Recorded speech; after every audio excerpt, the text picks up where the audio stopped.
ഡ്രൈവർമാരെ പൊട്ടന്മാരാക്കാൻ അല്ലെങ്കിൽ ഡ്രൈവർമാരെ മണ്ടന്മാരാണ് അവർ വരും എന്നൊക്കെ കണക്കൂട്ടി ചെയ്യുന്ന ഒരുപാട് കാര്യങ്ങളുണ്ട്. അവൻ ഡ്രൈവർമാർ ഇതറിയാതെ നേരെ പോയി അവർ നിൽക്കുന്നിടത്ത് നിന്ന് 1 കിലോമീറ്റർ പോയിട്ട് പിക്കപ്പ് ചെയ്യും. അപ്പോൾ 1 കിലോമീറ്റർ പോയതിന് പൈസ കിട്ടത്തില്ല, അത് വേറെ കാര്യം. നമസ്കാരം, എല്ലാവർക്കും മറ്റൊരു പുതിയ വീഡിയോയിലേക്ക് സ്വാഗതം. അപ്പോൾ ഇന്നത്തെ വീഡിയോ ചില കസ്റ്റമറിൻ്റെ കുറച്ച് രീതിയെ പറ്റി പറയാൻ വേണ്ടിയാണ്. സംഭവം വേറൊന്നുമല്ല, നമ്മുടെ ഈ ഊബറിൽ സർജ് എന്ന് പറഞ്ഞ സംഭവം ഉണ്ടല്ലോ, ഇപ്പോൾ എല്ലാവർക്കും അറിയാം സർജ്. അപ്പോൾ സർജ് സമയത്ത് അത്യാവശ്യക്കാരായിട്ടുള്ള കസ്റ്റമറുണ്ട്. അതായത് ഇപ്പം ഹോസ്പിറ്റൽ അല്ലെങ്കിൽ വീട്ടിൽ പോകാൻ അല്ലെങ്കിൽ വേറെ എവിടെയെങ്കിലും അത്യാവശ്യത്തിന് പോകാൻ നിൽക്കുന്ന സമയത്ത് ഇപ്പോൾ സർജ് ആണെങ്കിൽ ഇപ്പം മഴയോ അല്ലെങ്കിൽ നല്ല തിരക്കുള്ള സമയമോ ബിസിയുള്ള സമയത്തൊക്കെ സർജുകൾ വരും. അപ്പോൾ ആ സമയത്ത് ചില നല്ല കസ്റ്റമർ ചെയ്യുന്ന അല്ലെങ്കിൽ നല്ല പാസഞ്ചേഴ്സ് ചെയ്യുന്നൊരു അതിബുദ്ധി ഞാൻ പറയാൻ വേണ്ടിയാണ് ഇന്നത്തെ വീഡിയോ. സംഭവം എന്താണെന്ന് വെച്ച് കഴിഞ്ഞാൽ, സർജ് സമയത്ത് ഇവർ ചെയ്യുന്ന ഒരുപാട് പരിപാടികളുണ്ട്. ഡ്രൈവർമാരെ പൊട്ടന്മാരാക്കാൻ അല്ലെങ്കിൽ ഡ്രൈവർമാരെ മണ്ടന്മാരാണ് അവർ വരും എന്നൊക്കെ കണക്കൂട്ടി ചെയ്യുന്ന ഒരുപാട് കാര്യങ്ങളുണ്ട്. അപ്പം ഒരുപാട് ഡ്രൈവർമാർക്ക് ഇതറിയാം, ചിലർക്ക് അറിയത്തില്ല. ഈ വീഡിയോ അറിയാവുന്നവർ സ്കിപ്പ് ചെയ്യുക, കാണണമെന്നില്ല. അറിയാത്ത ആൾക്കാർക്ക് വേണ്ടിയാണ് സംഭവം.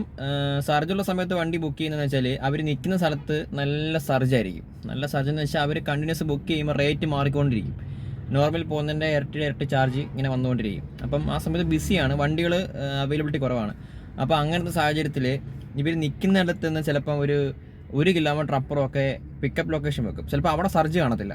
അപ്പോൾ അങ്ങനെ പിക്കപ്പ് ലൊക്കേഷൻ വെക്കുമ്പം ഡ്രൈവർ വിളിക്കുന്ന സമയത്ത്, ട്രിപ്പ് എടുത്തിട്ട് വിളിക്കുന്ന സമയത്ത് അവർ പറയും, ചേട്ടാ അവിടെ നിന്ന് 1 കിലോമീറ്റർ മാറിയിട്ടാണ്, അങ്ങോട്ടൊന്ന് വരാമോ, എനിക്ക് വെച്ച ലൊക്കേഷൻ മാറിപ്പോയതാണ്, അല്ലെങ്കിൽ എനിക്ക് ലൊക്കേഷൻ കിട്ടുന്നില്ലായിരുന്നു, ഞാൻ അങ്ങനെ ലൊക്കേഷൻ കറക്റ്റായിട്ടാണ് കൊടുത്തത് എന്നൊക്കെ പറഞ്ഞ് ഒരുപാട് എക്സ്ക്യൂസ് പറയും. എക്സ്ക്യൂസ് അല്ല, ഒരു തട്ടുന്യായങ്ങളൊക്കെ പറയും.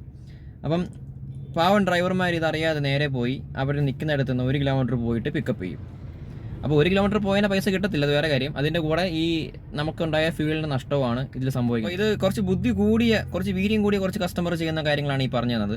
അപ്പം ഇത് ജസ്റ്റ് ഒന്ന് നിങ്ങളുടെ അറിവിൽ വെച്ചേക്കുക. സർജ് ഉണ്ടാകുന്ന സമയത്ത് നിങ്ങൾ നിൽക്കുന്നിടത്തൊക്കെ നല്ല സർജ് ആയിരിക്കും. അപ്പോൾ നിങ്ങൾക്ക് പിക്കപ്പ് ലൊക്കേഷൻ വേറെ സ്ഥലത്തു നിന്ന് വരുന്നു, ദൂരെ കൂടുതൽ കാണിക്കുന്നത്, അതായത് കസ്റ്റമർ കൊടുത്ത ആ ലൊക്കേഷനിൽ നിന്നും പിന്നെയും അധികമായിട്ട് ലൊക്കേഷൻ അവർ പറയുകയാണെങ്കിൽ ദയവ് ചെയ്താൽ ട്രിപ്പ് എടുക്കരുത്. കാരണം അത് നമ്മളെ പച്ചയ്ക്ക് ഊമ്പിക്കുകയാണെന്ന് വേണമെങ്കിൽ പറയാം. കാരണം ഡ്രൈവർമാർ ഇവരുടെയൊക്കെ അടിമകളാണെന്നുള്ള ഈ നാറിയ കുറേ സാധനങ്ങൾ കരുതി വെച്ചിരിക്കുന്നത്. അപ്പോൾ അവരെ സംബന്ധിച്ച് അവരങ്ങനെ ചെയ്യത്തുള്ളൂ.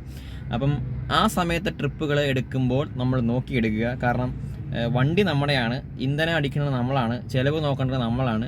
അപ്പോൾ ഈ ചെറിയ ഒരു കാര്യത്തിന് വേണ്ടി നമ്മളങ്ങനെ അത്ര റിസ്ക് എടുത്ത് പോകേണ്ട യാതൊരുവിധമായ ആവശ്യമില്ല. കാരണം അവരുടെ ലാഭമാണ് നോക്കണത്, അതുപോലെ നമ്മൾ നമ്മുടെ ലാഭം നോക്കുക.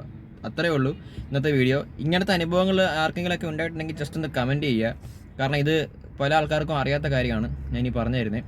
അപ്പം അറിയാവുന്ന ആൾക്കാരും ഉണ്ടെങ്കിലും നിങ്ങളും കമൻറ്റ് ചെയ്തു ഇങ്ങനത്തെ അനുഭവങ്ങളൊക്കെ ഉണ്ടായിട്ടുണ്ടെങ്കിൽ.